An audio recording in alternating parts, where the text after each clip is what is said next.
Hello again, everybody. You're listening to the Total Basis podcast, and with me, as always, is Sean Flannery. Sean, how are you feeling this morning? Evening, sorry. We're doing better than yesterday morning, which we usually would have gone. The voice has come back a little bit. I'm still coughing, but we're here to talk about pitchers, and of course, it won't be a Total Basis podcast episode if we don't talk about a couple of relief pitchers. A little bit of a teaser if you stick around towards the end. All about just like teased. last week, we're talking about our sleeper picks, guys that we think are going too late compared to where their ADP is or where they're being ranked by the quote unquote experts. So yeah, really excited for this week. You're sipping over there on like a very nice glass of milk or coquito or whatever the hell it is. Oh no, this is I found some mango cream liqueur. Oh, okay. I don't know what to do with it. I tried adding some tequila to it and some lime juices, make it a makeshift margarita. Mango cream liqueur. Yeah, that was a failure. Stupid things. That's a thing. The stupid thing started to curd. Like there were curds everywhere of cream. That's like if you do it's not a very politically correct thing to say, but an Irish car bomb when you drop the Baileys and everything into the Guinness, and then if you don't drink it fast enough, it curdles. Well, it's funny you should mention that, because in this drink, I did see that I had a thing of Kahlua still. Oh, okay. So what I ended up doing was I added 4 parts of mango cream liqueur with the Kahlua, 2 parts of Kahlua, and 2 parts of 2% milk. And you know what? It's pretty damn good. I could say so myself. And that's what I'm finding out, Sean, as I get older.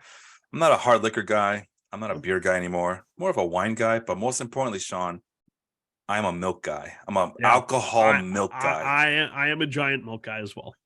My wife looks at me and she's like, "How can you drink that every night?" And I'm just like, "It's good." Which, we know that DVR and Eno always refer to some of these players as oatmeal. I think that's what maybe we should refer to some of these players as. It's just like milk. Not even oat milk. No, I don't want that Starbucks oat milk bullshit. Just they're a glass of milk that you just kind of take at the end of the night, and there's the 2 youngest shitheads in the background.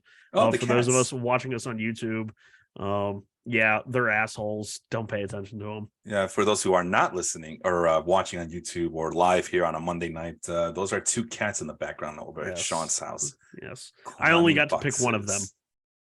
Oh, jeez. How many cats do you have now? 4. Oh, God. F that. But if the apartment complex asks, there's only 2. Yeah. It's not like you're on the record saying that or anything. Yeah, of course not. No. But as Sean pointed out, and as some people are already mentioning in the chat, Angel, most importantly, he's saying that this is where I steal your guys' starting pitchers.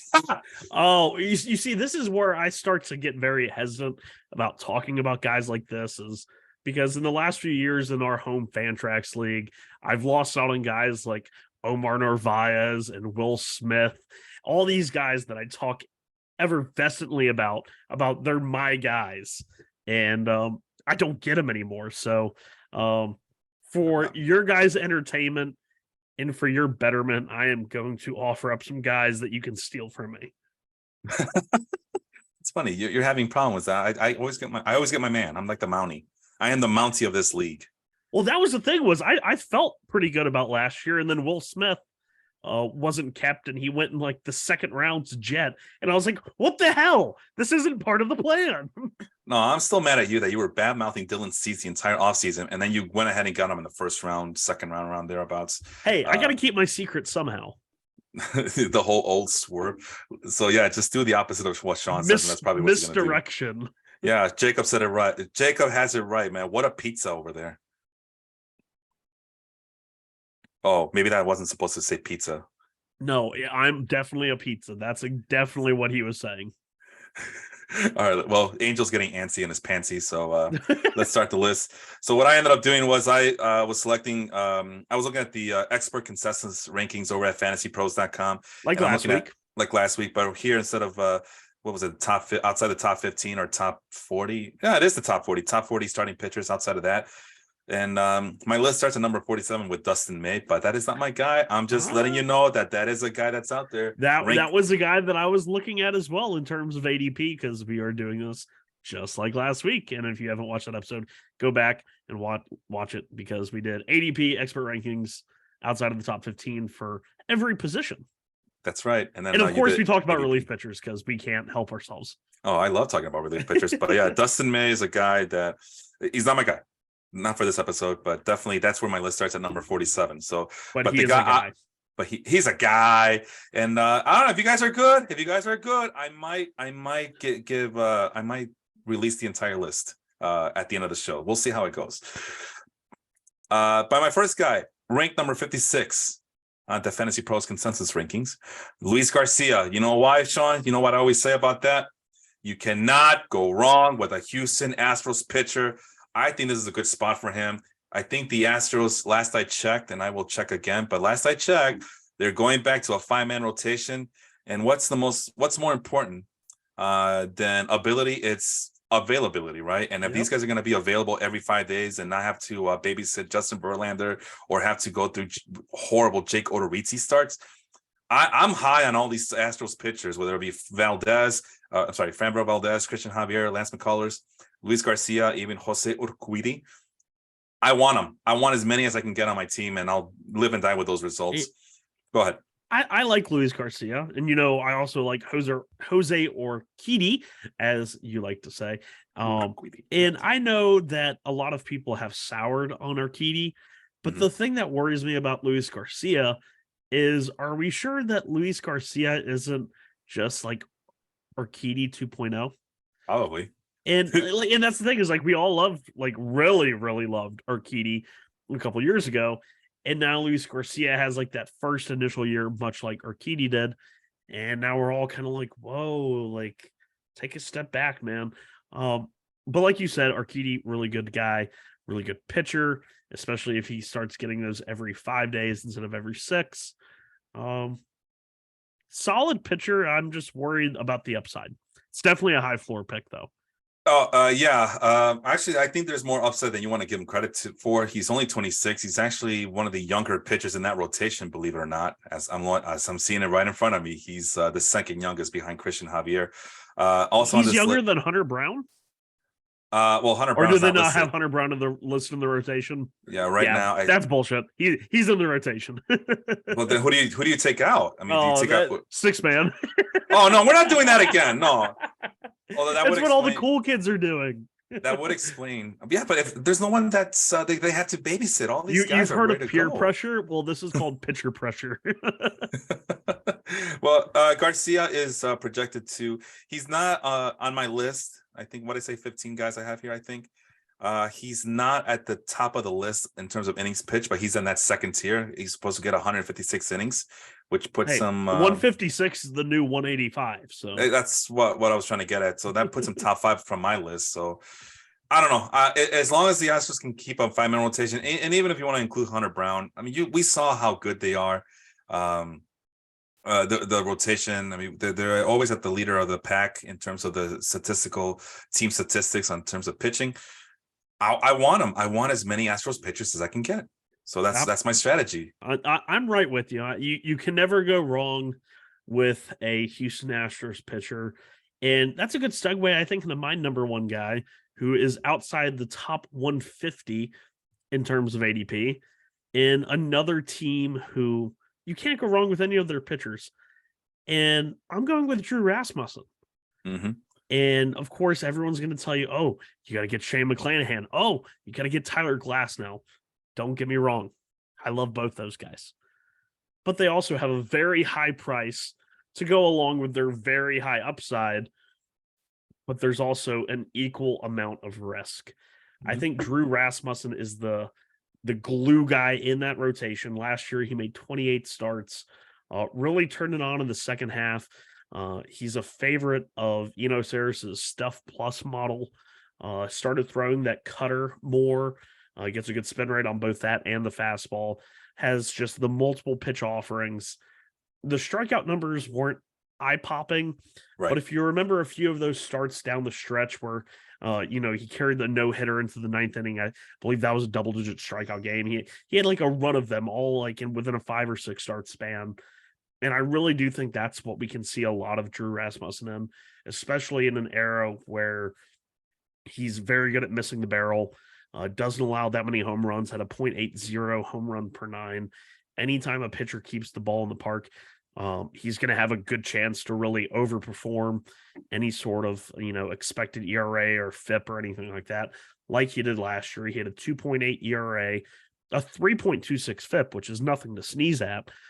But with an ability to miss the barrel like he does, he has the chance to consistently overperform those metrics. And that's why I really like Drew Rasmussen.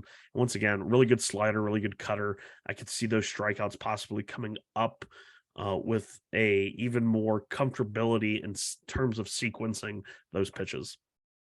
So like we always talk about these pitching factories, Houston, Cleveland, and you can even, I think, Dodgers is one, but I think Eno Saris and DVR were talking about even including the Yankees, and I know that's a touchy subject around these parts, including the Yankees and anything that's positive around here, but the Yankees were included, and I have to agree with that. And there, you could throw the Rays right into that mix. The thing with the Rays is that they have a lot of options in AAA, more options in AAA than the Astros do, so I'm very wary. And I like Drew Rasmussen. I like Drew Rasmussen in all my leagues last year. I try to get him in many leagues I can. I definitely picked up Jeffrey Springs in a lot of my leagues last year off waivers. Yeah, you see, I missed out on Springs, but Rasmussen was the guy I was able to pick up pretty early on. Yeah. Even like before draft started in terms of my dynasty leagues. Like I was able to get Rasmussen in a league where I gave up I think it was Pavin Smith in my first round, which was right at the end, like 28, 29 overall. And I got back Rasmussen in a second round. That was like probably 42nd overall. So I dropped about 15 picks and got Drew Rasmussen. That was actually a huge help for me. But my concern with these guys, can they actually repeat what they did last year? And like I said, I'm excited. I get more excited about the Astros. I don't get as excited about the Drew Rasmussens, the Jeffrey Springs of the world. And I believe they're going to come in with a higher price than last year. We got used to getting them at a low price last season. This year they're a little bit higher, and I don't know, man. We'll see how the drafts go this year, but I am not as high as I'm not as high on these Rays pitchers as I was last year. On any of them. Maybe Tyler Glasnow would be the guy I reach for, but even then he comes with lots of baggage. Yeah, Tyler Glasnow is the guy that I'm seeing get a lot of helium right now in mock drafts and on just the Twitter boards of the people I follow, which really makes me think that it kind of alleviates some of the price concern of someone like Drew Rasmussen, who right now, according to Fantasy Pros, has an average ADP of 183, which is sandwiched between guys like Charlie Morton, Pablo Lopez, and Chris Sale in front of him, and Jeffrey Springs, Brady Singer, and Grayson Rodriguez, as well as Lance McCullers behind him. So he's sandwiched kind of right in that same tier. If I had to pick between, a Lopez, Morton, Sailor, Rasmussen, the guys that are the first three in front of him, I'd definitely pick Rasmussen. That's a good argument, but I don't know. We'll see how it goes. That's 15. I think that's the 15th round. So what is it? The middle of the pack, or a little bit over the midway point of the draft. So, but yeah, like I said, McClanahan, the last image I have of him is that he was grabbing onto his shoulder. That's a red flag for me. Yeah, at his 37 overall ADP, McClanahan, I really liked him and I really like the stuff, but I'm just like, whoa. No, I'm at that point. You might as well wait until Drew Rasmussen comes around then, right? Tyler Glasnow coming back from Tommy John surgery. Drew Rasmussen, can he do what he did last year this year? Glasnow's still in the top 100 at 94.5 ADP. No, I'm telling you, I've always loved Tyler Glasnow, but same. That one is making me shake in my boots. And I really just hope that someone takes that choice away from me so I don't have to make it. Yeah, I'm thinking about it, but I don't know. I'm very hesitant. Zach Eflin, come on, Zach Eflin. I mean, no, I don't think so. And Jeffrey Springs, if anyone's going to turn Zach Eflin into like a borderline SP2, wouldn't it be the Rays? For sure. I mean, they did the same thing with Jeffrey Springs. They could turn a journey. I don't know if he's considered a journeyman, but I see that he's 30 years old. Do I want to deal with that this year? A guy who kind of broke out last year out of nowhere, seemingly. I don't know if I want to deal with all that. At least the Astros, I feel like there's a little bit more of a track record there. And I think that would be the difference between the two teams. All right, let's move on. My next guy at number 74. You're going to love this one, Sean. You're going to love this one a lot. But I'm going to play it safe here. You're playing it safe? I'm a man who takes a lot of risks with You're pitchers, using right? a little bit of a protection strategy here? Yeah. Because, it's very interesting. On my list, I do have Jordan Montgomery, and I was listening to the Brits and Barrels podcast, and they were talking about Jordan Montgomery about being the safest guy at this point of the draft. 167 ADP, which is about 20 picks ahead of Drew Rasmussen. Right. And their argument is that at that point, all the guys that are surrounding Jordan Montgomery are high risks, but he's the safe one because he can get you a lot of innings, plays with a good team, and has shown the ability to put up some stats. And he really does have impressive projections compared to everybody else. But, I feel like I'm always stuck with Jordan Montgomery, and at the end, I don't feel good about it. So I'm going to go in a different direction. Oh. All right. Okay. It's something similar, but I want to say that it might be later in the draft, and you still get similar, not the same. For the same, love of God, please don't say Merrill Kelly. Don't say Merrill Kelly. Oh God, I don't want to talk about Merrill. Okay, thank you. Never Merrill Kelly. What am I crazy? Okay, no. Yeah, okay. I just didn't want to talk about him. But I was saying, so boring. You can get similar production from this guy. From your is he also a Cardinals pitcher? No, he might as well be. You never know. He might get traded. The divisional rivalries ensues here. We got a hint. Yeah, it's the first homer pick I've made in a long time. Marcus Stroman. So that entire time you were saying that, Jordan Montgomery is so safe. The one name that kept coming to mind around that same ADP is a guy that I drafted multiple years in a row, and that is Marcus Stroman, even though I can't see his tweets, but I still see his tweets, and they hurt my brain. But Marcus Stroman is definitely one of those guys where you're like, okay, as long as I can get 180 innings of Marcus Stroman at that ADP, I'm safe. Just because of, the overall profile. And it is a very safe, there's not much upside. But I would argue there's probably even more upside to Jordan Montgomery in St. Louis than there's been in Marcus Stroman in either New York or Cubs. The Cubs, yeah. So, yeah, it's funny that you mentioned, Marcus Stroman, because I feel like Jordan Montgomery is still very much... Because, Stroman was roughly going in that 180-ish ADP like 2 years ago. I know I had him on a lot of teams. And I really liked him at that price. So, yeah, I could probably see myself, especially in terms of ADP, around that. You're looking at guys like Lucas Giolito, 165, Dustin May at 167, Jordan Montgomery at 167. So you definitely have some higher upside guys there, but Jordan Montgomery is definitely the safest of the bunch. My thinking here is because I was bashing what's his face last year, Marcus Stroman, a lot, and I was avoiding him, but he showed me something last year. He showed me that that when he's healthy, he can definitely be ace light, for lack of a better term, poor man's ace.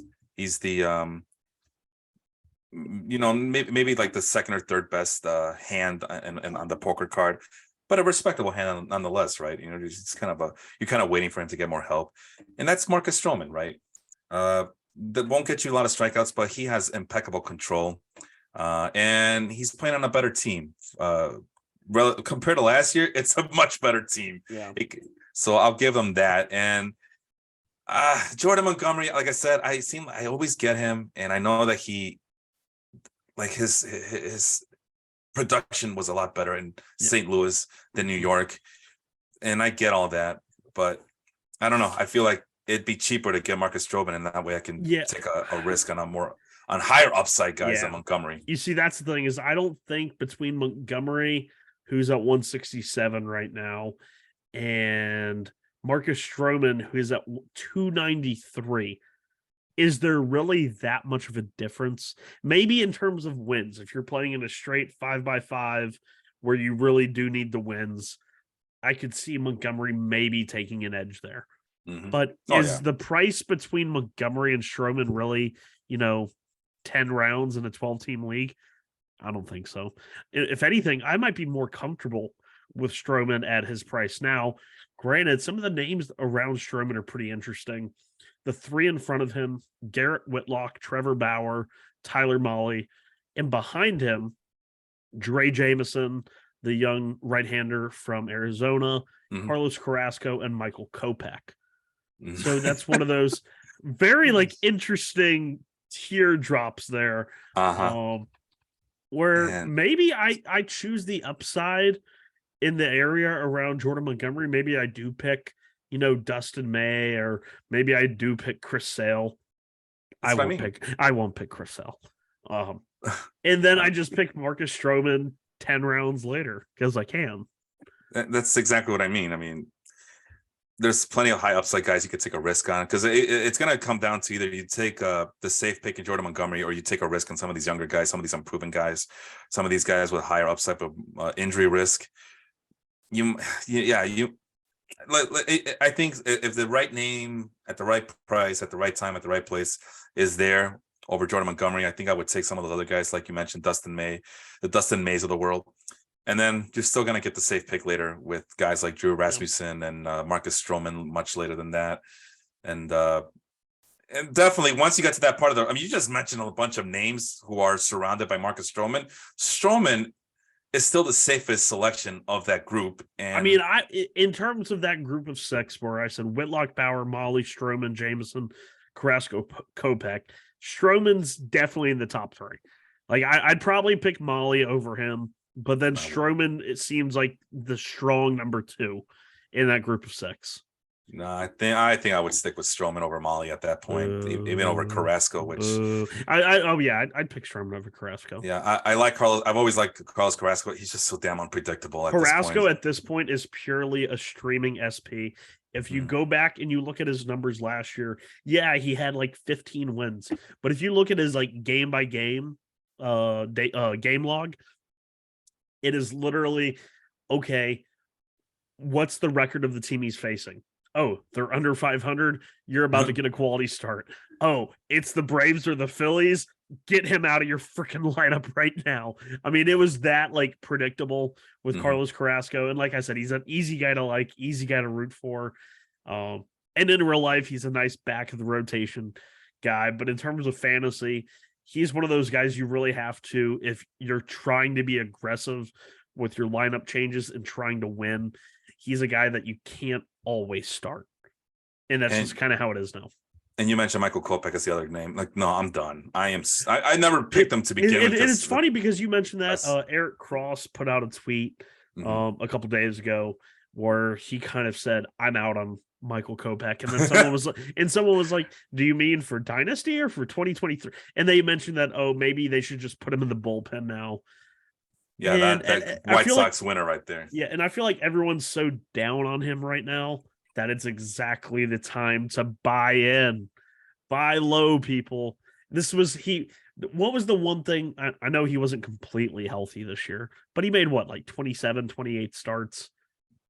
I don't remember. I just know that he's always hurt. He's always hurt. Yeah. He's never healthy. But it's this was the most healthy he's been. And I'm pulling up his game started right now. Yeah, but the White Sox are still going to have to build up his arm and all that crap. And he's already 27 years old. Yeah, he made 25 starts, pitched 120 innings, 119 and a third. I'm rounding because I'm nice. I still believe in him. I'm not giving up just yet. If it had been another season of sub 100 innings, sure. But everyone was talking about, he didn't miss as many bats. Yeah, exactly. The slider wasn't that good. Okay, exposed. This was his first full year in the pros. I'm not giving up on Kopech yet. But it is funny that you mentioned him because I saw that tweet and I was kind of shocked by some of the reactions. It makes me once again think there's no such thing as a pitching prospect. No, those pitching prospects, they will kill you unless that prospect is Grayson Rodriguez. No, I was just about to say that. At this point, Michael Kopech or Bailey Ober, I've bought into that Bailey Ober train. I know that he's on the out. Bailey Ober's on the end. You just got to get with it, people. He's on the out. He's in AAA right now, listed. There's going to be an injury. There's always with the Twins, they're always injured, right? So that's always a possibility. Garrett Whitlock might be a thing. Hunter Brown, we just talked about him, and so on. Jose Quintana with the Mets, he might continue to find whatever the hell he found last year. Adam Wainwright's there as well. That was the thing with Quintana, was even going back to like 2020 or 2021, like when the ERA was super high, but he was missing more bats than he ever had in his career. I kind of like piqued my eye to it, and I was like, that's really interesting. And then last year, he went to the Pirates. There's no expectations. He had a good first half, and then he gets traded. And like, I'm not expecting what he did with the Cardinals. With the Mets, but at the same time, like, he's one of those guys that could easily harvest wins without even thinking about it. All right, I'm looking at the overall, right? And Yeah. I'm just gonna throw some names at you, okay? Michael Kopech or Sir Anthony Dominguez? Oh, Kopech. Kopech. Oh, but you're hesitating though. You're Yeah, hesitating. but I would hope. I'm usually aggressive on relief pitchers earlier in drafts so that I can take someone like Kopech later and not have to pick one of those relievers where I'm not sure if they're even the closer. Oh, I thought you were still going. Oh, no. My bad. I misunderstood your facial. Oh, we were in such a good rhythm too. Yeah. Well, I got another one for you. You're missing a catcher. Christian Vasquez or Yasmani Grandal over Michael Kopech? Shit. You need a catcher. I'll take Yasmani Grandal. There you go. What's the ADP difference there? 4. Wow, only 4 picks. 4 picks. Yep. Wow. What about Masataka Yasmani Grandal? How you fallen? What about speaking of buying low, right? What about Masataka Yoshida of the Boston Red Sox over Michael Kopech? Oh no, I'm taking Yoshida. Who doesn't want the Japanese Juan Soto? I'm in for all of the hype. Also, did you notice that? I hate to interrupt, but did you notice that they had initially put a really weird steamer projection in for Yoshida where he was like a -8 WAR projected player? Whoa. But they never said anything about it. Like, that was just what was put in. Okay. And then they finally updated it where he's like nearly a 4-win player with a top 10 like WRC plus projection. It's insane. But it was like, so many people were like, oh wow, the Red Sox really overpaid, and everyone was roasting them over the projection. And then they actually fixed it and nobody said anything. Yeah, no, they always want to point out the negatives, never the positives. Kind of like this show. But yeah, I'm definitely going for Yoshida. I want him on at least one team. I mean, we helped so many people win their championships last year, but all everybody wants to focus is on the things that we don't do right. Negative. But yeah, it's like we're watched by a bunch of Mets fans, or Cubs fans, or White Sox fans, or just baseball fans, or wrestling fans in general too. Why not? The Super Bowl is fixed. We all know that. Yeah. What about Trey Jameson? I mean, we got one hotshot prospect versus a post-hype prospect sleeper, Michael Kopech. I'd probably pick Kopech just because in Arizona you have Jameson, Ryan Nelson, and Andrew Fatt. And I'm not sure who's going to be the one of those three. It was Brandon Fatt. Is it? That was Brandon Fatt. It's Andrew Painter and Brandon Fatt. Fatt, yeah. Yeah, like Pfizer. Yeah, the Pfat vaccine, throwing shots at the plate. That's good. I like that. I can't wait. But yeah, I'm really not sure which one of those three is actually going to crack the rotation. I doubt it's all three. I doubt it's even 2 of them. So yeah, I would definitely pick Kopech because I think the rotation spot's more safe. Nothing's safe with the White Sox. But what about Francisco Alvarez over Michael Kopech? Kopech, just because I don't know when Alvarez is playing. And they're definitely not taking Garrett Whitlock here, right? Over Michael Kopech. I want to pick Whitlock. I like Whitlock, but I don't trust the Red Sox. True that. Once again, I don't know. Like, they say, oh, we're stretching him out to start. Yeah, you're stretching him out to start now, so you can just throw him back in the bullpen at the end of spring training. Like, all right. So you said no to Francisco Alvarez. I know you like this guy, Gabriel Moreno. You're still missing a catcher. You still want to take Kopech over Moreno? I might take Moreno if I need a catcher. What if you did get a Yasmani Grandal and Moreno and Kopech are still there? Do you still want to piggyback Moreno with Grandal? Yeah, I'll take Moreno there. God damn right you will. I trust my sixth sense to pick a starter later after that. Freaking knew it. Our last guy, Jordan Walker over Michael Kopech. Big name prospects there. I'm really not a huge prospect picker in terms of drafts. It's pick number 277 though. Kopech. All right. Guess I'll gladly take Jordan Walker. Everyone says, "Oh, this guy is he's gonna break camp. He's gonna break camp." You know what? Granted, with the new rules, that's more likely to happen. I don't believe it, especially not with the Cardinals. Right now, there's too many players on the Cardinals. Jordan Walker at the 3 positions he could play first, third, and right field. I just don't see it right now. Just stash him away, man. Just gotta be patient. And then you stash the guy, and he's done nothing, and he's sitting in AAA on your roster. No, bro. We talked about this last week. It's the Cardinals, man. They don't have patience for this. They're gonna trade away Nolan Gorman and trade away Tyler O'Neill just to make room for Jordan Walker. You'll see. Trust me, man. It's the Cardinals. They never fails. They did it with Grichuk. They did it with Harrison Bader. They're gonna do it with Tyler O'Neill. You'll see. Oh, of course. Who's your guy? Who's your second guy over there? Second guy. It's gonna be coming in at. Got to scroll back down now. Right after I scrolled up, it's going to be right outside 300 ADP because I didn't want to pick like everyone just right outside 150 because that would be boring. So we're going to go from the 183 ADP of Drew Rasmussen, and we're going to go all the way down. One sec.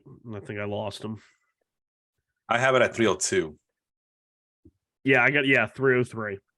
Oh, okay. And that's going to be another one of those one-year wonders out in the desert at Chavez Latrine. Then that is my dude, my boy, my Thor, Noah Syndergaard. If there's any team that could recapture even, 75% of what Syndergaard did in the past, I think it's the Dodgers. And I think it's actually everyone can look at his numbers last year. Only had a 6.5 K per 9. Like, you don't see that anymore. That's so like 2004.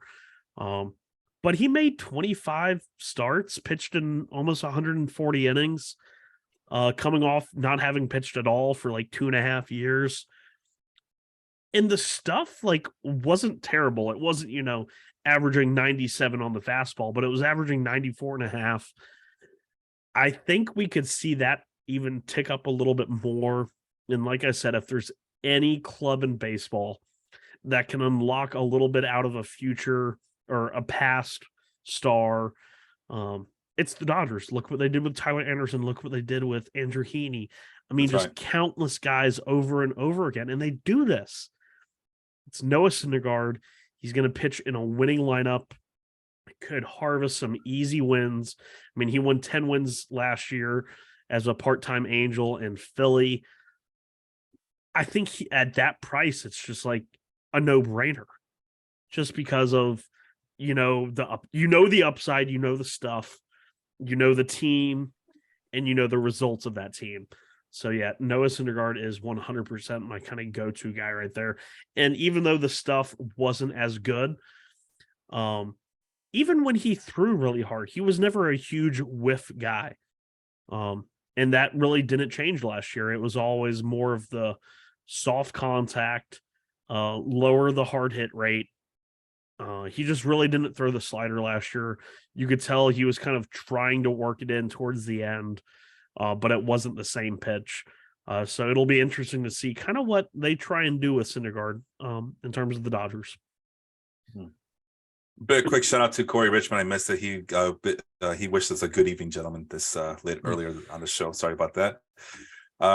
Jacob Stro Show. I'm a little bit behind on the comments. That was I guess when we were talking about Marcus Stroman. Yep. Austin's on the chat. Say hi to Austin. Hi, Austin.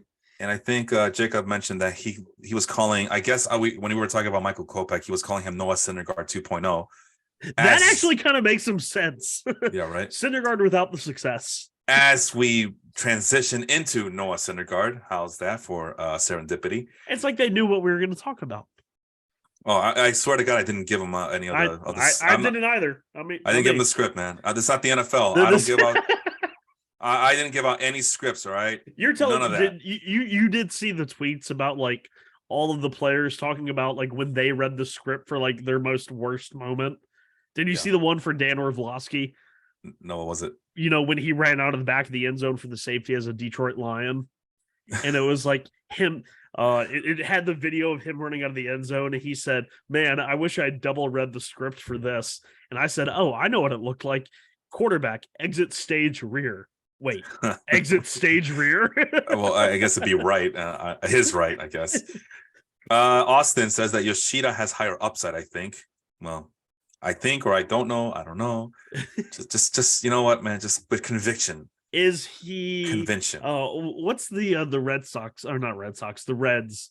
Who was the guy they brought over? That was the table setter. Akiyama.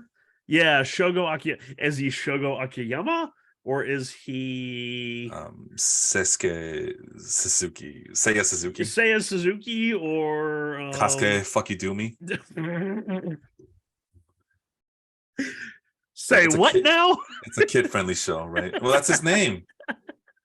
I don't think that's the kid-friendly way of saying it. That's his name, though. F you do me now. That's what he wanted.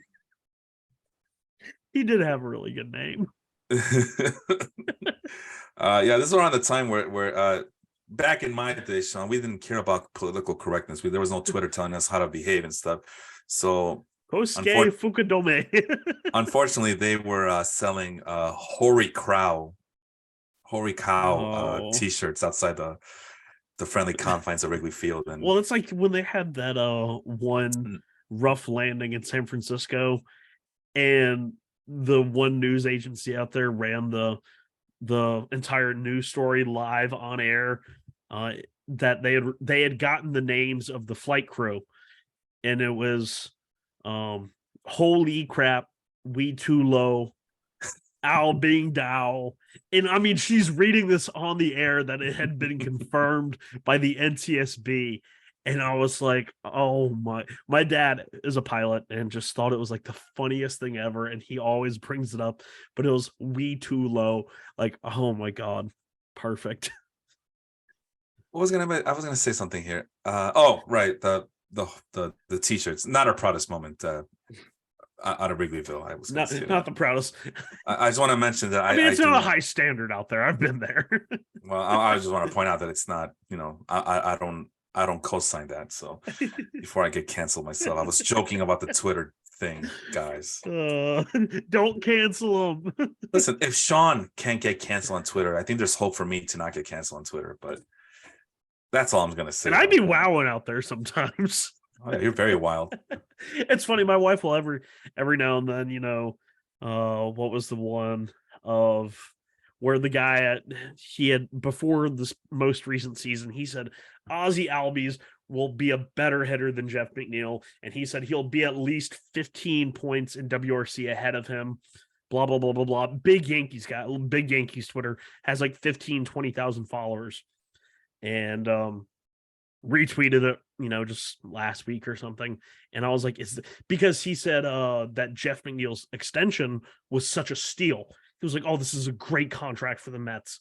And then I retweeted his, saying Ozzie Albies is so much better. And he had said, it'll be better for Jeff McNeil if he learns to not hit like a girl or a high schooler. It was something to that effect. And so I took that tweet and put it in his replies. And I said, this you?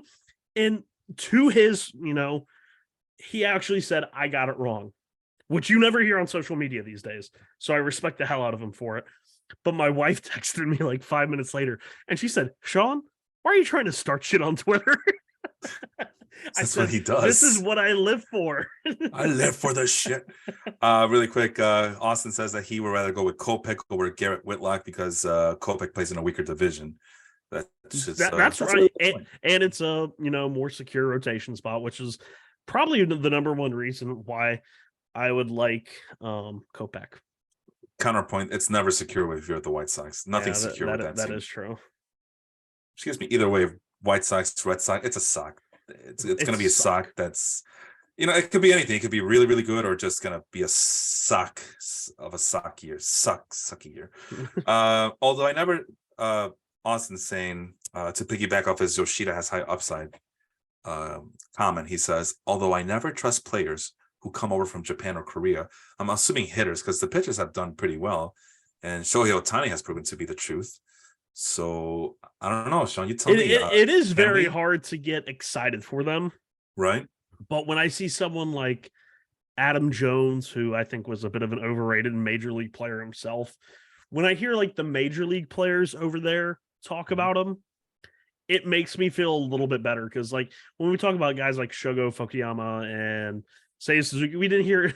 I fucked it up. I know. It's a kid-friendly show, Sean. Come on. I got. Oh God. Okay.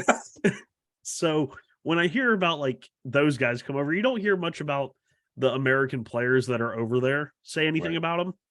Right. But Adam Jones like went out of his way multiple times when they were playing last year and when he got posted, and they were like, "This dude's the truth."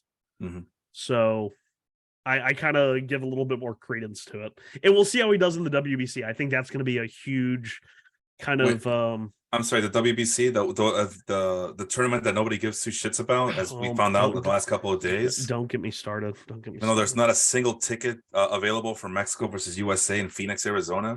A game that I'm going to be attending. That WBC. Oh, I'm jealous. You should be. I had an open invite, or did I? Oh, well, this is awkward.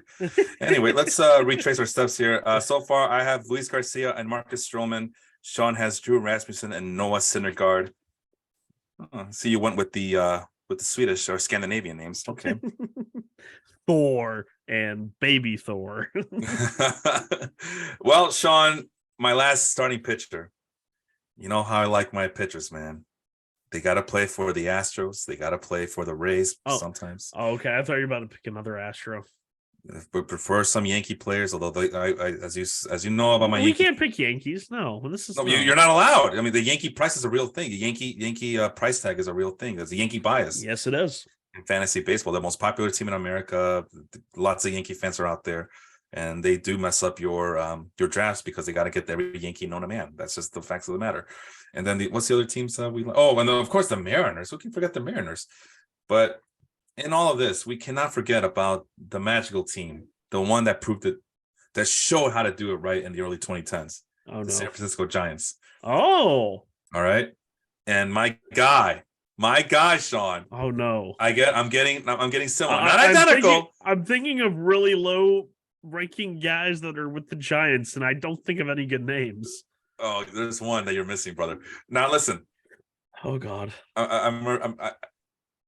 I'm saying it's similar. It's very somewhat not a similar. Former Dodger, right? Well, hold on. Oh God! Oh, not this again. Not this again. Hold on now. No, yeah, we're gonna go with it. Now it's not. It's gonna be similar. I have similar fuzzy feelings that I used to get with Kevin Gausman. Not identical, because Kevin Gausman was another level for me when he went to the Giants.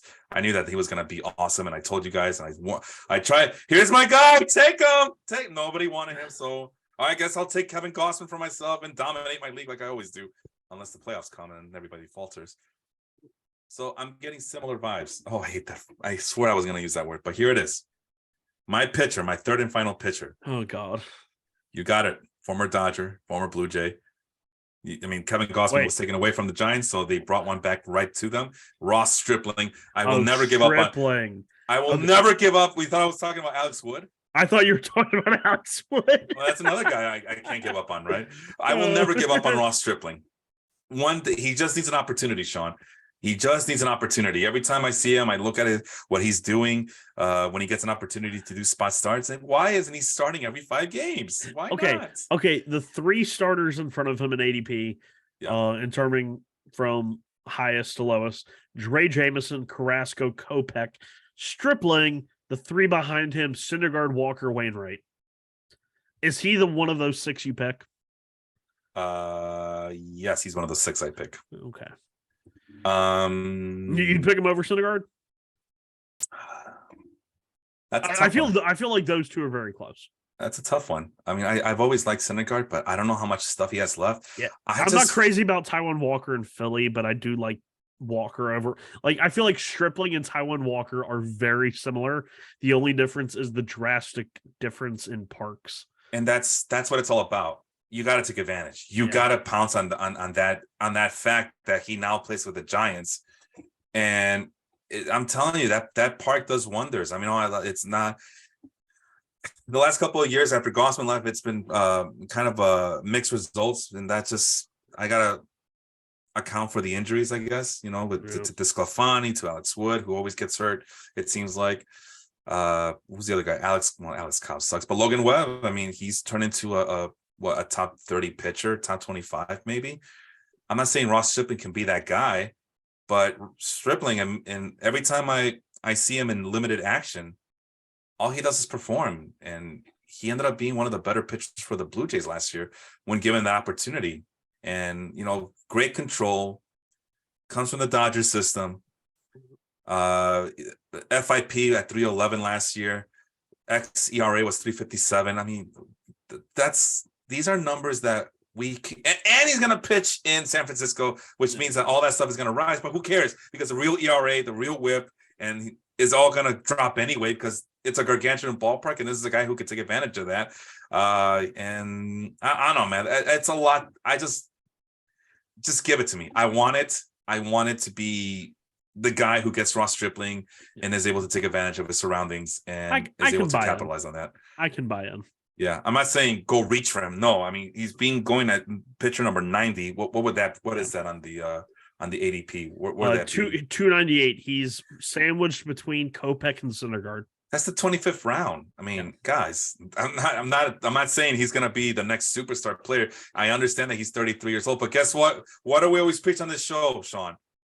Older seems to always be better for starting pitchers. Which is kind of funny because also in that same kind of area of ADP, even behind all of those guys at 325 is Adam Wainwright, who is once again back. And last year won 11 games. The year before that, he won 17. Both the last 3 years, his ERA has been under 3 3/4.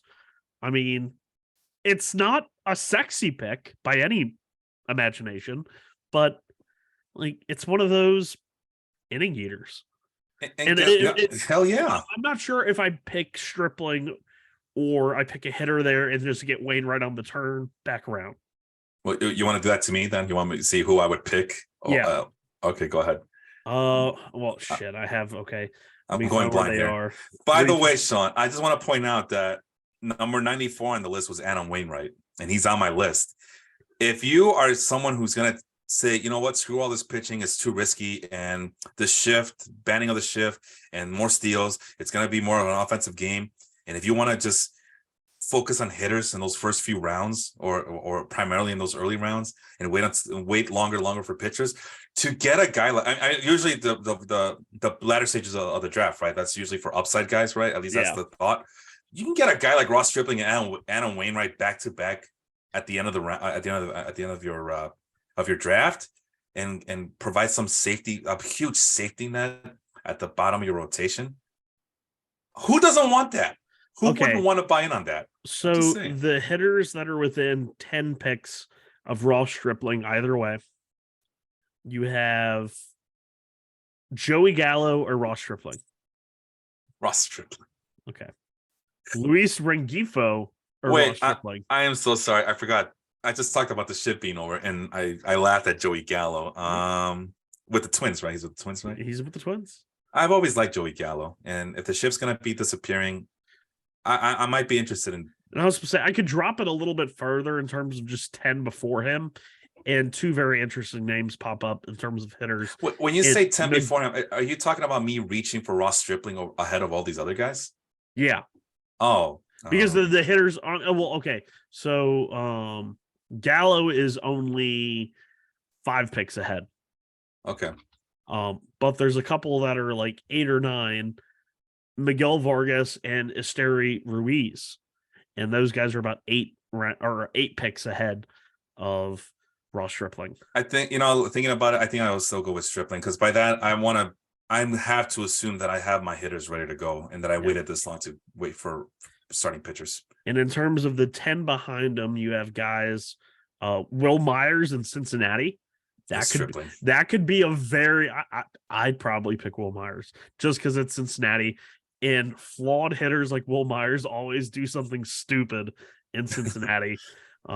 He's always been a guy who can steal bases, right? From the Yeah, corner infield position. he might get 5 or 10. He might be Maybe. a guy that gets traded at the deadline like Brandon Drury. He is the 2023 Brandon Drury. I'm thinking he might get to 15 stolen bases if the rules are supposed to be that lenient towards stolen bases. And I would still want to get Stripling on my team. But yeah, the 10 guys, the 10 picks behind him, the hitters are Will Myers, Brendan Donovan, Spencer Torkelson, Stripling, Jared Walsh, Stripling, Eduardo Escobar. Stripling. Okay. It's too easy. Too easy. There you go. Then you can give me the Adam Wainwright in the next round, back-to-back picks. I'm done. I'm good to go here, man. There you go. Oh, we got some comments here from Austin before we get to your last pick there on starting pitcher. Let's see, where are we? Austin will also be there in Phoenix, Arizona. We'll say hi to you from, if we get the camera, we're gonna say, hey, Sean, total bases represent. What? Austin points out that Ohtani did struggle when he first came over. A little bit, like maybe not that much. He's the Angels fan. Maybe he knows, he saw more than we did. But I do remember the big article coming out in like spring training after like a week, and they were like, "He is a high school hitter," and I was just like, "This is a little bit premature, guys." He proceeds to quote the Eminem song for some reason. I have no idea. No. Lose Yourself. What do we do there? That's a white person thing that I will not acknowledge. I will not acknowledge. I want to say, Austin, there's some reason to the things that he does. I just don't get it here. I mean, it could have been like, I'd rather much him do the Fort Minor 100% song. Is that what we were doing? No. What the hell are we doing for him to be triggered, to him to be thinking about Eminem and Lose Yourself? His palms are sweaty. Oh, you said stripper means one shot and one opportunity? Oh, no. Okay, that's my fault. I'm sorry. That's on you, Felipe. That's on me. Yeah. I'll spare Austin here. Sparrow Austin here. Oh, I hate you. He had, I guess he's still talking about Stripling. Great numbers in the AL East. Again, he's quoting the Backstreet Boys and Joey Gallo and his 40% K rate. No thanks. But again, the shift is over. It's like VE Day.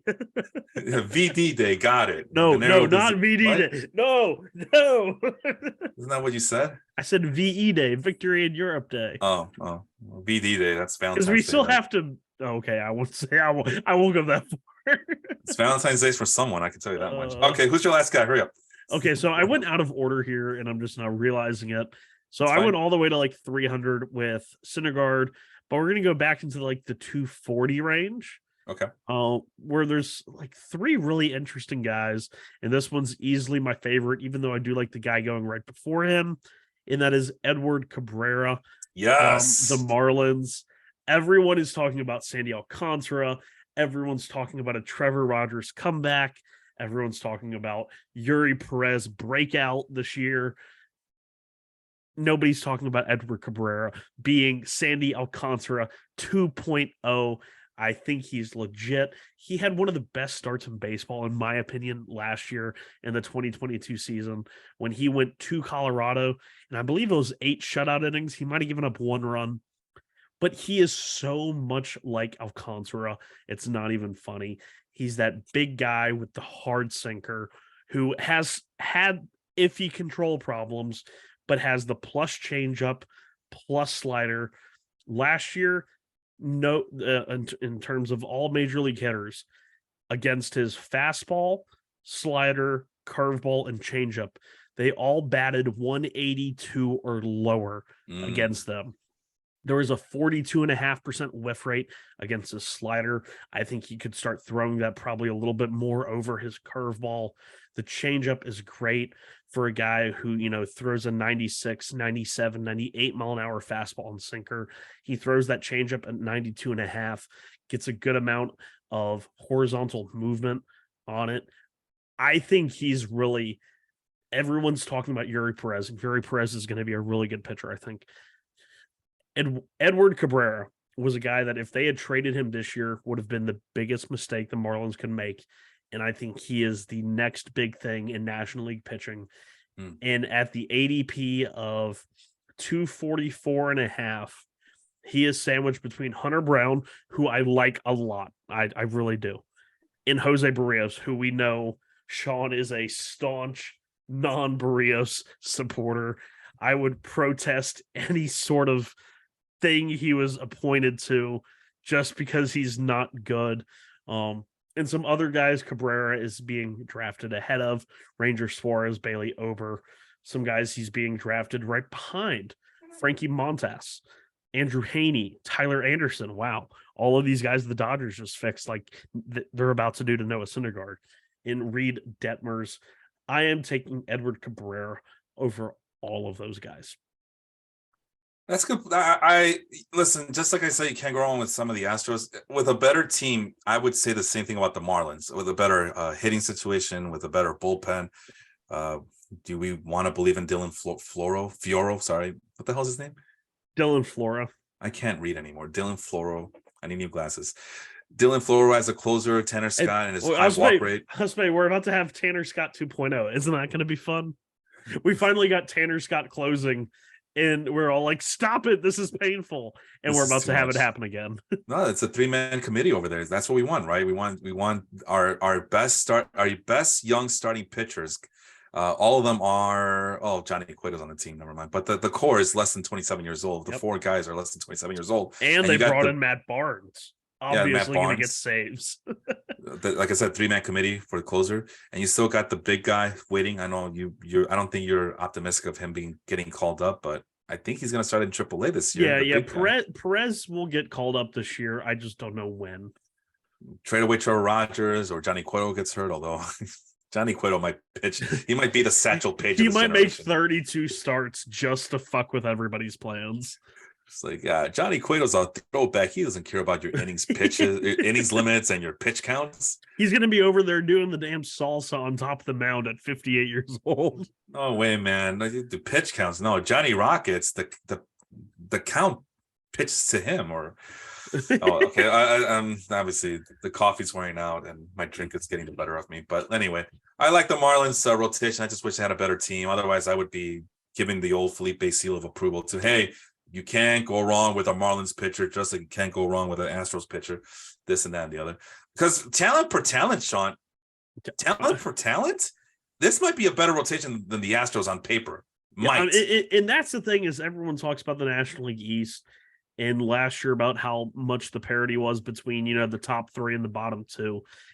And when you look at win-loss, like the Marlins were closer to the Nationals than they were the Phillies. But when you play the Marlins on a day-to-day basis, it's not fun. Like, they might not win those games, but they freaking frustrate you. And they're only going to get more frustrating with guys like Luis Arias and Gene Segura. Like, they're going to be the pestiest of the pestiest in baseball history. And they have the pitching to really kind of back it up and maybe be a 500 team. Like, we all joke about, Dick Monfort, the owner of the Rockies, saying, oh, I think we're a 500 ball club, knowing his team's about to win like 70 games, maybe 65.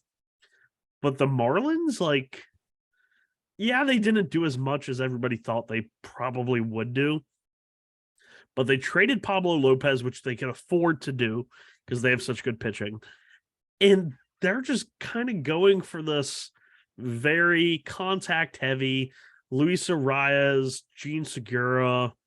I think they still need to turn over a couple of positions where they made mistakes, like Avisail Garcia and Jorge Soler.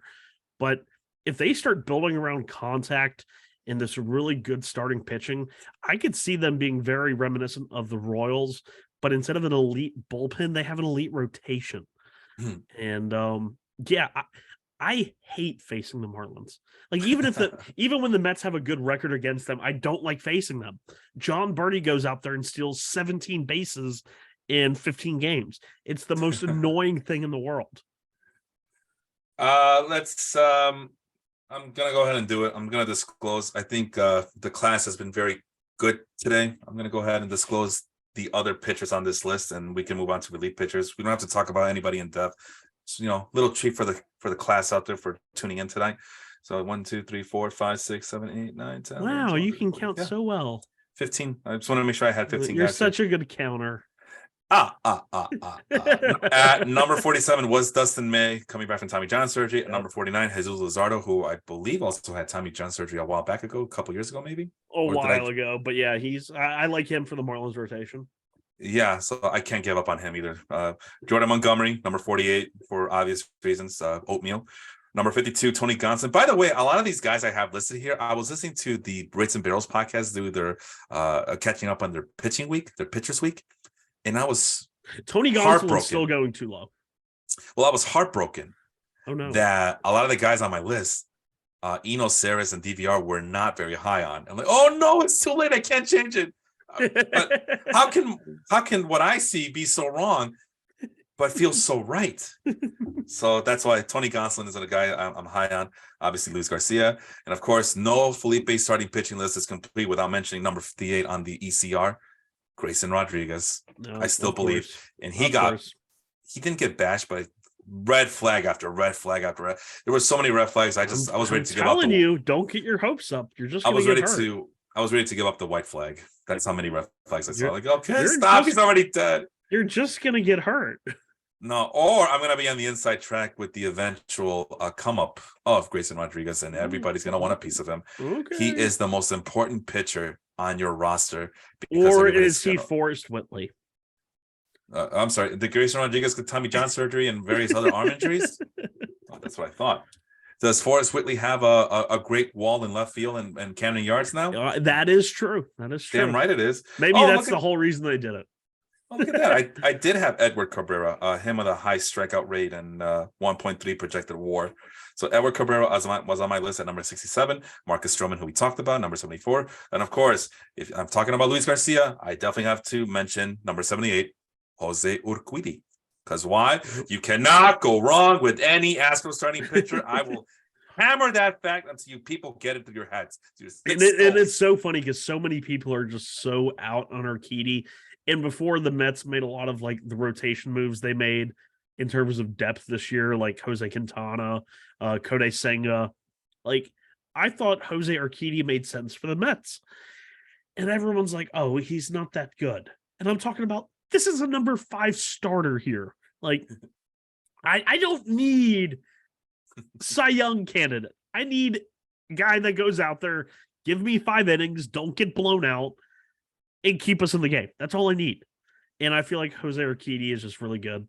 And I've always liked him more than his numbers really should probably allow. And you know what the most important thing about Jose Urquidy is? Urquidy? He's playing for Team Mexico in the World Baseball Classic. I saw somebody else that was playing for them, and I can't remember who it was. It was offensive. It was offensively, I think. Oh, offensive? Why did he do to hurt you? Offensively? No. Oh, Alex Verdugo? No, it was Randy Rice Sand. It was somebody that you wouldn't think of, but continue. Joey Meneses is on this team apparently. No. Mr. Journeyman and infield at first base. One of the Luis Gonzalez is on the team. Alfonso Rivas. I think it was Luis Gonzalez, from the Giants. Yeah, that's who it was. And they also got 2 Uriases in case one wasn't enough. And my favorite guy from last year, the enigma that is Isaac Paredes. Oh, and they got Adrian Martinez, one of the best changeup in the minor leagues. And they shouldn't have the guy that we like from Seattle, the relief. Andres. Okay, so Andres Munoz is still listed on Wikipedia. I don't think he's pitching. I just recently saw that. He's not, and he's still on the list for some reason. So who knows if this is accurate. That's a kind of a sexy infield. I'm not gonna lie. I'm looking at the Wikipedia. I don't know how up to date it is, but very sexy. Roberto Ramos, Jonathan Aranda, Esteban Quiroz, who was this minor league masher, finally got called up last year. Ramon Urias, Luis Urias, they both had pretty good years last year. Isaac Paredes, he had a good year. Like, it's not a terrible team. It really isn't. I love it, man. That's why I got all excited. But then I saw that Andres Munoz wasn't going to be the reliever for the team. And they also, who they also got? Bobby Bear, Roberto Osuna, actually. Where he was able to escape scrutiny from the domestic disturbances. That's right. He's still a thing. Hey, as long as he can pitch 94 miles an hour, man. We were talking, apparently December 8th, signed a contract with the Fukuoka SoftBank Hawks. I was talking with a friend of the show, former guest, Andrew O'Sullivan, who had him in our 30-team league.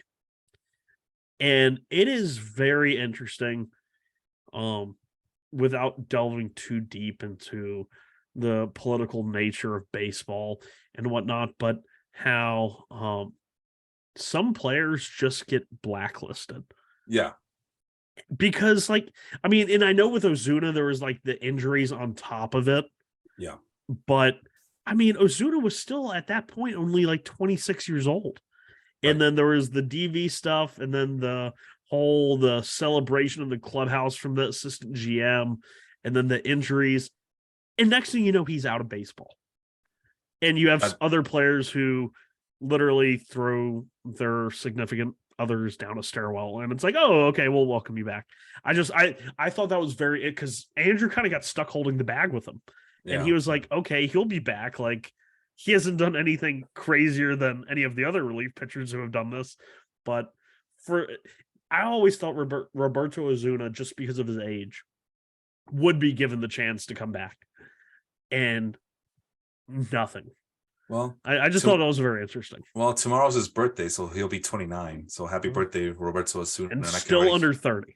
Like, I can still hear people, oh, you support wife beaters and this and that. Like, no, it's not that I do that. It's that compared to others that have been welcomed back with open arms. I don't get it. I don't get it either. They get second and third chances. Trevor Bauer is about to get a second and third chance here pretty soon, and we saw what he did to that woman. Also, the other problem with Ozuna is that in 2020, it was announced that Ozuna was recommended to need Tommy John surgery. Yeah, like I said, it was, I think that was really the big point of it, was the controversy of that AGM in the 2019 playoffs. Mm-hmm. The cheating story broke in 20, and then it was recommended he needed Tommy John at the end of 20. And at that point, everyone was just so like, no, we're done. I don't know. Very interesting thing to look back on. Yeah, though he got involved in a physical altercation with his baby mama of his 3-year-old son at that time in Toronto. The prosecution withdrew the charge against Ozuna in exchange for a peace bond, mandating that for 1 year he not have contact with the alleged victim without her consent. According to Toronto police sources, Roman Cota, I hate to use the word baby mama, but just to make it make sense here for the people listening. Roman Cota expressed her intent to resume contact with Ozuna. He was placed on administrative leave by the MLB commissioner, which resulted in him getting a 75-game suspension, But that was the thing. That was all before. And then he came back again. Yeah. And then he got blacklisted. Like, it made no sense to me. Yeah, I think part of it has the fact that he probably did need that surgery and he refused to get it, and you know how. Anyway, the cheating scandal literally broke like 3 months later. So it was Roberto Ozuna all along, right? Yeah, he was the mastermind of it. But no, that's why I got excited when I saw the roster. I'm like, hey, don't sleep on Team Mexico. And of course, everybody made fun of me for even considering Team Mexico. But so here I'm seeing Randy Arozarena supposed to play for them. Yeah. Oh, has that been confirmed, or? I believe so. Yeah, I believe he did say that he wanted to play for Team Mexico, and Julio Urias. Good for him. And Julio Urias is the captain of the team. Because I see a lot of where this is going to be the first year where the Cubans will be allowed to play, for Team Cuba, and that, like I said, I'm delving too politically here. I don't know why you would want to even play for them. If you went through all of this shit to escape it, why would you want? I don't get it. So if Randy Arozarena is playing for Team Mexico, good for him. Yeah, because that's the country we take all the Cubans into safety, man. Yeah, there you go. Yeah, Mexico's weird. We always support Cuba in any way, but we also take away their baseball players and make them our own. But that's why it's gonna be great. Hey, if Team Mexico can just become Team Cuba, you guys might actually win one here in a little bit. Well, listen, man, I don't know when Team Mexico ultimately beats Team USA 3-2 on that Saturday night game, or is it Sunday night? Oh, Sunday night game in mid-March. I don't know what I'm gonna do with myself. I don't know how I'm gonna contain myself. But once they beat Team USA 3-2 in exciting fashion, with Julio Urias striking out 12 guys, right? And Bobby Bear getting the save, because of course he does. I don't know what I'm going to do with myself. I don't know if I should. I don't know. I don't know. Whatever happens, it'll come out naturally, and I'll be here to describe the situation. Okay, relief pitchers, really quick. My guy. First off, I also have 15 guys here. Sorry, let me go back to the starting pitchers. Number 82, Justin Steele. Number 83, Bailey Ober. Number 88, Cody Senga. Of course, number 90, Ross Shipley, who we talked about. Number 94, Adam Wainwright. And of course, go ahead. Jacob did mention Justin Steele earlier in the comments. So if you just wanted to extrapolate, maybe just for his sake. I as much as, because I was bashing the Cubs left and right, it was a thing for me to do, but Justin Steele, all he did was just show up every 5 games and perform up to par. Let me get the numbers up, make sure it looked like he was one of those, like, the crafty lefties, but then he had a couple of good strikeout games. Exactly. But he really didn't miss that many bats. It was more like the soft contact.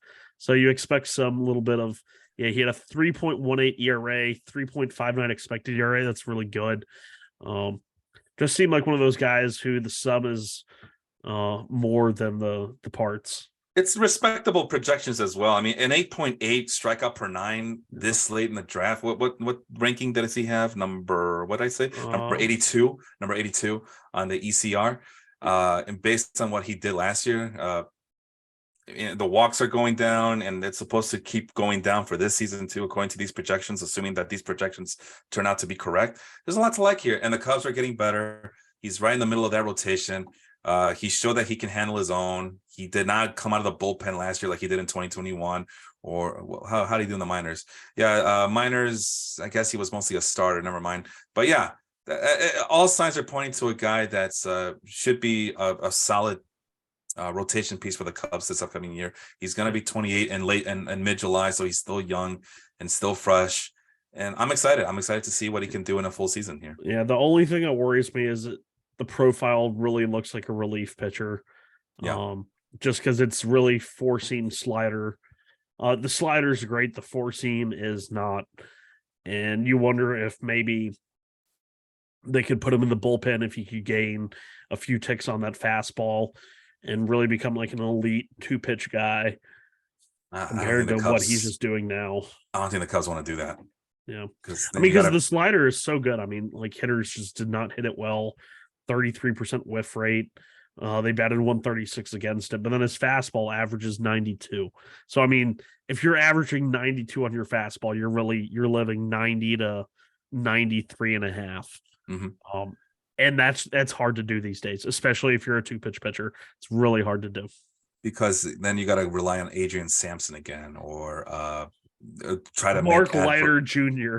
or make Adver Alzolay a starting pitcher again when he's penciled in as a relief pitcher for late inning situations. Kyle Hendricks, we rely on him to come back healthy. I don't know.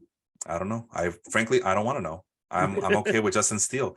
Hayden Wesneski coming out of the minor leagues, but he's more the back end of the rotation as opposed to the middle portion of that rotation. Caleb Killian, who has really awful command and control of his pitches, even in the minors. So I don't want to see Caleb Killian up this year. I mean, he was kind of like a command freak in the minors, though, was he not? I mean, I know he wasn't very good in the majors. I know that, but he was like, even in the minors. He was like the Shane Bieber type. He was like really low, like Chris Paddock. Okay, Chris Paddock was probably the more equal comp. Triple A last year in 2022 in Triple A. Yeah, strikeouts were there 10.5 K per 9. The walks were at 4.98. And I did not. What was he in Double A?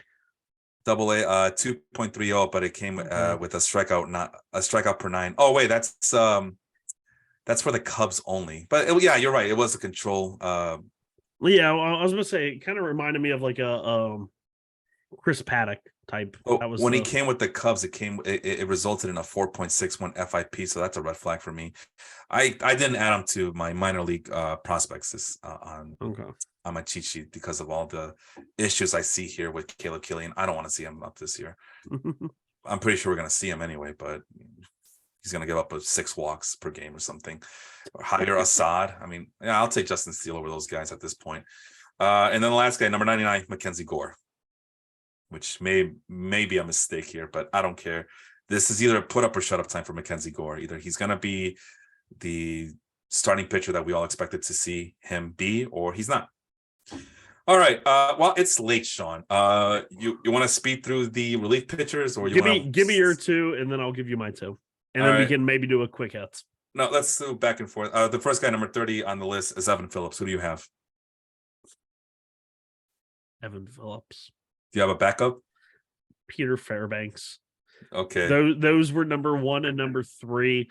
If you look at relief pitcher war in the second half, Peter Fairbanks was the best relief pitcher in baseball, according to WAR, with a 14.09 K per nine, only 1.17 walks, did not allow a home run, had a 0.78 ERA to go with a 0.37 FIP. And Evan Phillips was right there with him at number 3. Of course, favorite of the show, Andres Munoz, was number 2. Evan Phillips was great. I think the closer job in LA either goes to Evan Phillips or Alex Vesia, and it could be one of those where it's such a split 50-50, and the Dodgers are such a good team that you could equally have both of those guys have 20 plus saves at the end of the year and be an easy, like, no matter which one you pick, it's a win. So yes, you picked Phillips, I picked Phillips. Fairbanks was kind of my backup. They're both really good. We got Primo, who's a Phillies fan, asking any love for Andrew Painter, and I responded, is the Pope Catholic? Yeah, we like Painter. I just don't know how much he's going to pitch. He hasn't, like, I don't think he's cracked 100 innings pitched in a professional season yet. So, you would think they'd like to protect his innings at least for the first 2 or 3 months and then call him up. Right. But I think we mentioned that earlier. So yeah, no, we're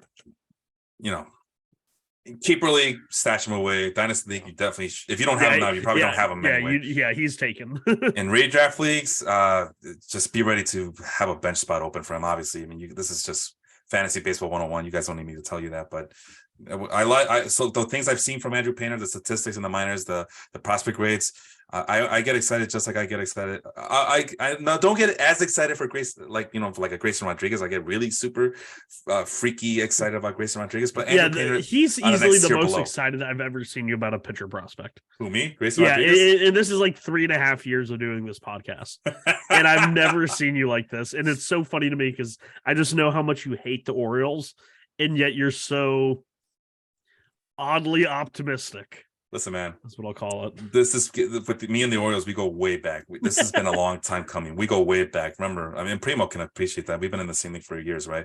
I sat through waiting for Brian Mattis, Jake Arrieta. Oh no, Brian and Mattis. I'm sure I'm missing a bunch of other guys. But was Alex Cobb a Orioles guy too? I believe so. Or was he with the Rays? I think he was an Oriole at one point. I know that. Dylan Bundy for sure came from the Orioles. Yep. I remember that he was supposed to be the next big thing. Hunter Harvey was supposed to be a thing. Don't hurt me like that. Kevin Gossman was supposed to be a thing, and he ended up being a thing as soon as he got the hell out of Baltimore. That's what happened. And he finally lived up to expectation. But you cannot mess this up. I've never seen a guy like this with the high pedigree, the high prospect grades, the results that match with it. I have not seen it, especially from the Orioles. I have not seen this in a long time, and I want it so bad. And we've seen some prospects, brother. We've seen some really good prospects in the past. Nate Pearson, Sixto Sanchez. Who's another guy that we were gaga over the last couple of years. Anyway, there's too many. There's too many because they break your heart, but not this one. Okay, your second relief pitcher. Sorry, I'll let you go first since I stole one from you. So. Mine is going to be a guy whose ADP right now is at 357. That is high right now, but it will go up in the next 2 months due to some unfortunate circumstances regarding Liam Hendriks and his recent cancer diagnosis, of course. Yeah. We're thinking about Liam, really good guy, really good ambassador of the game. It's a real bummer, too. That's going to be a next man up situation, which we always thought that the White Sox, their strength was going to be that bullpen when they had Liam Hendriks, Joe Kelly, multiple other guys. And they brought in someone like Kendall Graveman, who had that great year in Seattle before being traded after much hubbub in the Seattle locker room after they traded him to a division rival in the Astros, became a free agent. White Sox signed him. He is that next man up. And at a 357 ADP right now, if you're drafting right now, like it's the easiest draft pick to make just because you don't know really when Liam's going to come back. They're not going to rush him. They have no reason to rush him. And he didn't have the greatest year last year. He was better in the first half than he was in the second half. But things weren't really all that different compared to his really good 2021. Strikeouts were a little bit down, walks were a little bit up, ground ball percentage was the same. He's easily their number one closer option to start the year. So I don't know why Kendall Graveman is still getting this late.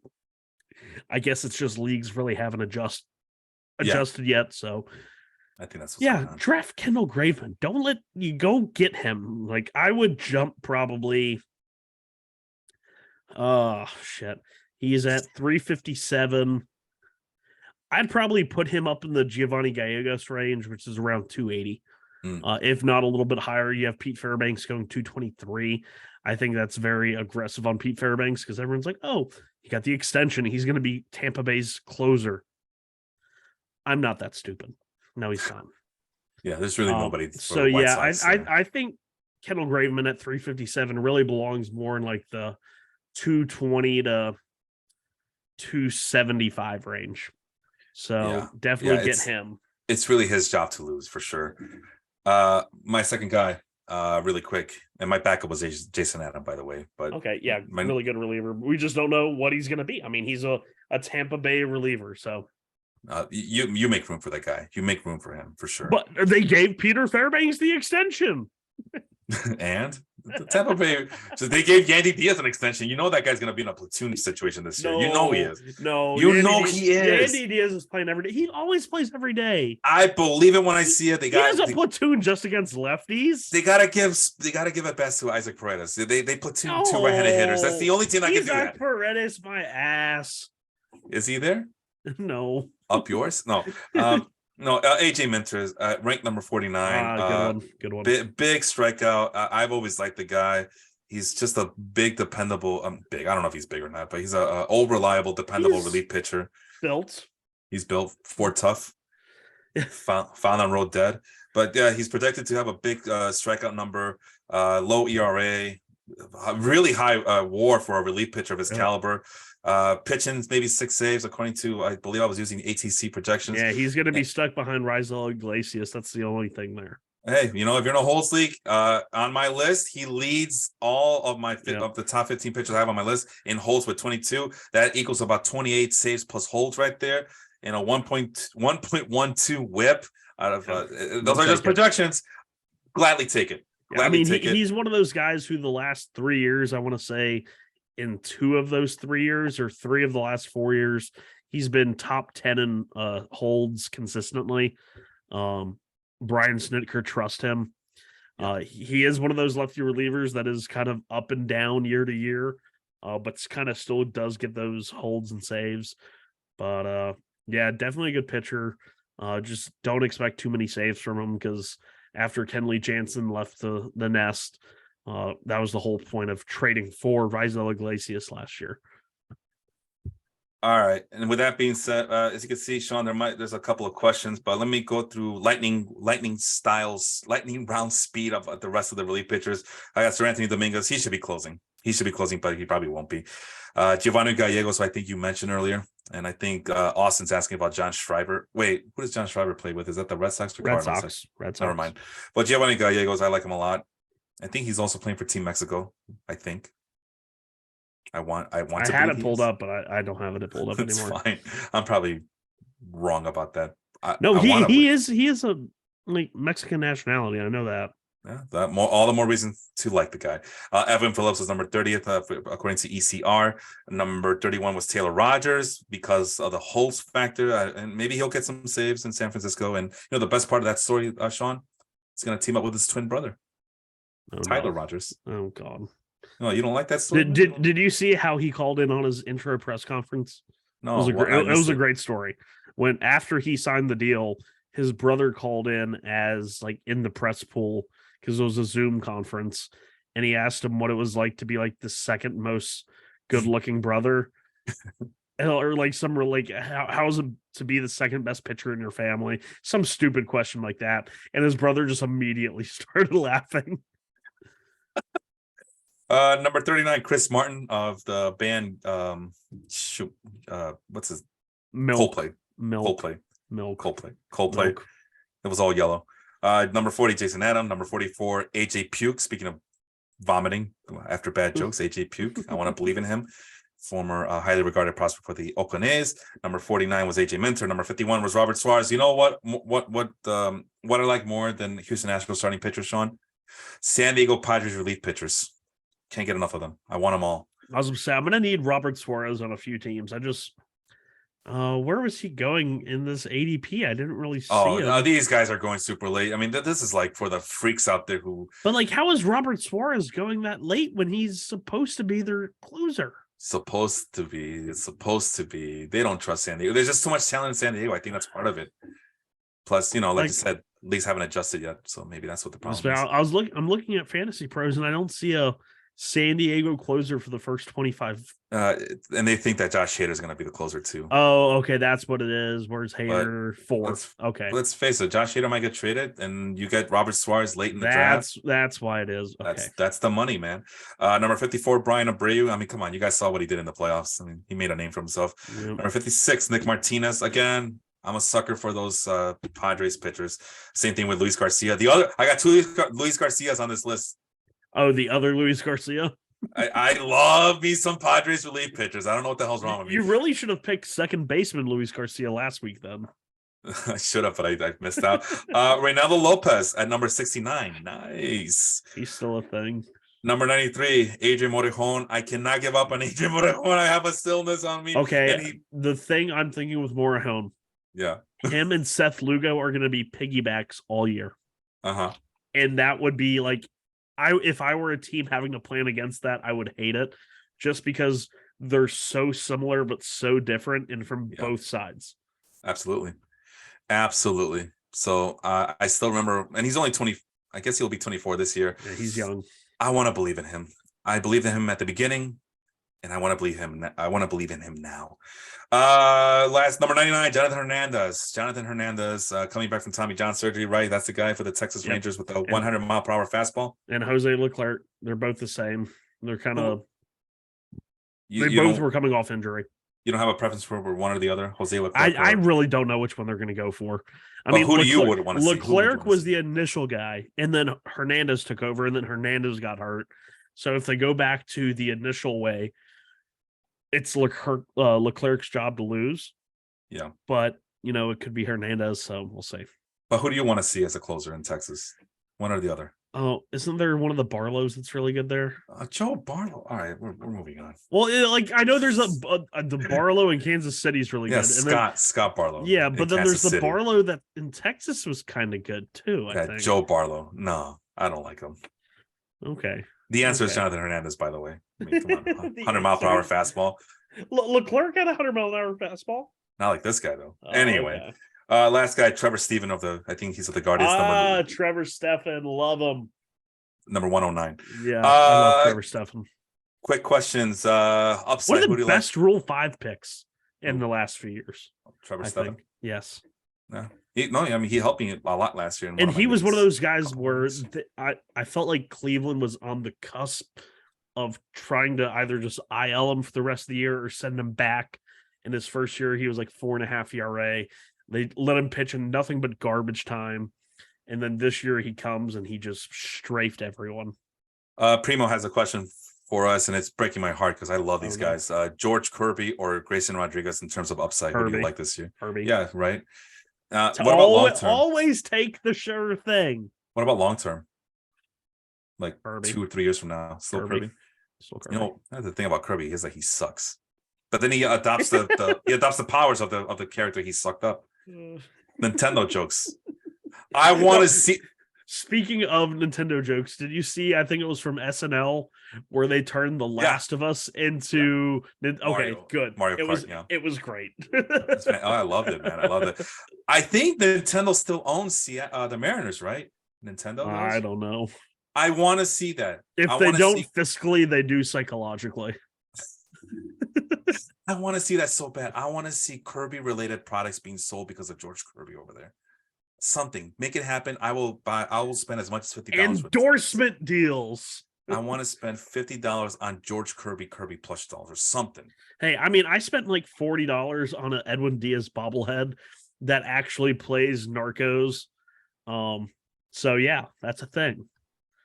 And last thing, I don't know. Austin's asking John Schreiber, like, is he asking if we endorse the guy, if we give him a seal of approval? Do we trust the Red Sox? No, no, we do not trust the Red Sox. Do not draft really anything Red Sox unless it's Masataka Yoshida and yeah. But what or maybe Tristan Casas. Maybe you can pick Tristan Casas and we won't laugh at you. Okay, as of last year, it looks like Nintendo owns 10%. Oh, okay. Of the Mariners. Maybe they own all of George Kirby, like as part of that deal. I want it so bad. There's a lot of things I want bad. I just want. That's one of them. I want baseball to be great again. That's all I want. I want a George Kirby plush doll just sucking up everybody's abilities. I think that's a good place to end, Felipe. It's right in time for Valentine's Day too. I'm getting horny just thinking about it. Hey, just in time to suck it up. This joke sucks. I know. Listen, guys, thanks for joining us. I know that was a lot to crack. I hope you find this information helpful. It's a lot of fun talking about this type of stuff. It is a lot of fun, especially we got a good amount of interaction in the comments tonight. Thank you to guys like Primo, Austin, Jacob, Angel, yeah, everyone who joined us. We really appreciate it. Even if you join us, funner. Even it makes it more fun. Yeah, I was gonna say, even if you join us for like a couple of minutes, that's any minute is appreciative. And make sure you catch our audio only on Spotify, iTunes. 2 minutes is a lot sometimes. Yeah, it's a whole that's a whole player that we talk about. Sorry, Apple Music, I think that's what they call themselves now. Yes. Google Podcasts, and of course YouTube. No spreadsheet this week. And you know that the thing that sucks about doing these shows, Sean, by next month, they're all going to be dynamic. It's all going to be changed. So we're going to have to start this. Pitchers and catchers report next week. Get excited, folks. We're there. We're getting there sooner. Are you ready for the so-and-so showed up in the best shape of his life and for his ADP to jump 15 spots? I can't wait. I can't freaking wait. We should do a pool, like some sort of not Deadpool, sorry. Like the first name you're gonna hear from your favorite team who's gonna be in the best shape of his life. Who lost the most weight this offseason? I'm gonna say Michael Kopech for the White Sox, and he wasn't even that big. I don't know. He's he took a lot of time off last year, and things. And for the Cubs, let's go with. Hey, what happened to Franmil Reyes? I thought he was still on the team. Did he disappear? He was DFA'd. He was not tendered a contract. Man. I don't think. Yeah, he was the best part of last year's second September team or August team. Yeah. All right, best. He became a minor league free agent back in November and has not signed. That sucks. I like the guy. I'm gonna go with Ian Happ as for the Cubs representative. What about you as a Mets fan? Best shape of his life guy. Is it Edwin Diaz? It's already kind of happening. It's Brett Beatty. There was really? The first initial video of Brett Beatty being at Clover Park, and he came in, and everyone's like, "Okay, who hooked him up with Robinson Cano?" Because his biceps are freaking massive. I'm gonna put a prediction as well. I'm gonna say that things are gonna be swirling around Starling Marte being in the best shape of his life at the age of 34 years old.